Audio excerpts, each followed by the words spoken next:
There's a bit of a trend going on with cacao at the moment, which is no surprise because who can resist trying the purest form of chocolate? But it seems there is a lot more to what's traditionally known as the food of the gods. I am ready to indulge my senses and prepare for some soul searching as I take a dive into the ancient tradition of a cacao ceremony where sampling the magic brew unlocks secrets of the heart and ignites the soul.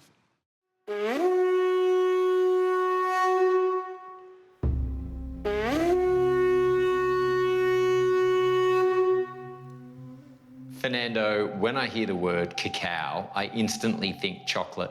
Yeah. How is cacao and chocolate related? Came from the same plant, but they are very different things. Cacao is the natural product and process, and it contains all the natural properties, all the benefits, they are in cacao. Now we're gonna connect with Father Sky. He's the one that then the message from the star people continue talking to us.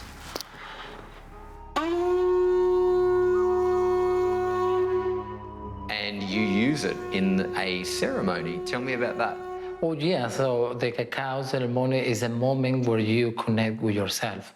It's a moment where people drink cacao together so they can relate to people. They can learn to relate to nature and relate to the family, the society.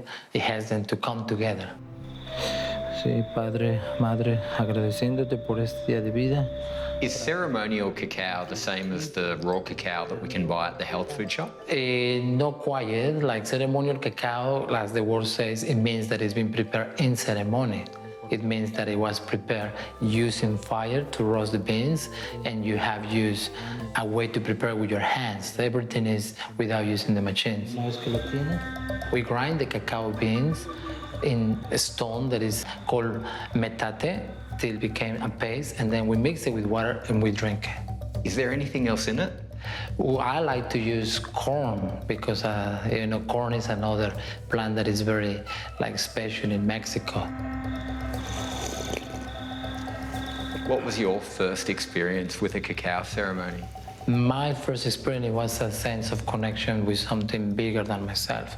It was with the fire. So the fire, it made me realize that there's another world much more deeper than the one we see every day.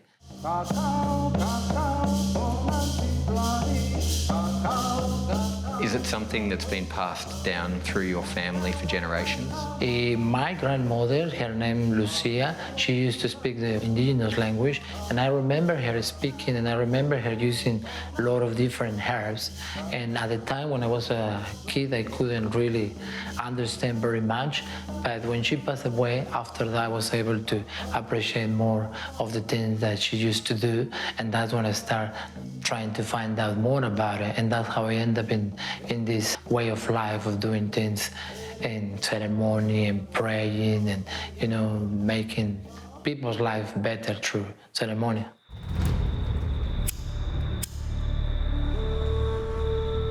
And what about the candles pointing north, south, east and west? Oh yes, that's a good question. So the candles, they have different colors because in traditionally we believe that in every direction there's an energy, and every direction contains a teaching as well. So when we put those candles, we calling upon those energies to come to that space. And water, how important is that? Well, water is life. Without water we're nothing, there's no life. So in our ceremonies, we include the 4 elements that give life. The water is there because we pray to the water, we are water, and the air is with the copal, is cleaning, and it's also helping us with our mind because the air is connected to our minds, to our thoughts, and it gives us clarity. What are people coming there for? Is it to release stress or emotions? Yes, you can, have that opportunity to release emotions because we as indigenous people recognize that most of the sickness in this modern life is caused by emotions that they haven't been processed. So when you come to the ceremonies, you have that opportunity to release that stress and to be able to feel connected, a sense of being in community. It helps you to come back to a place of wellness and wholeness. Well, that was incredibly powerful. And whilst it wasn't a full-blown cacao ceremony outdoors with the bonfire, the sense of community in this room was so special.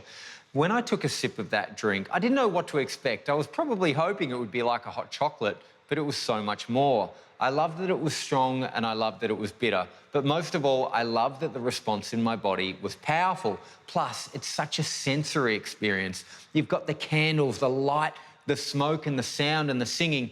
You can't help but be immersed. What I love about it is that it connects both the physical with the mental, but also brings it together with the spiritual. Now, you don't have to be a fan of chocolate to get into this and learn something from it. So if you're a little bit curious, take a sip and give it a go.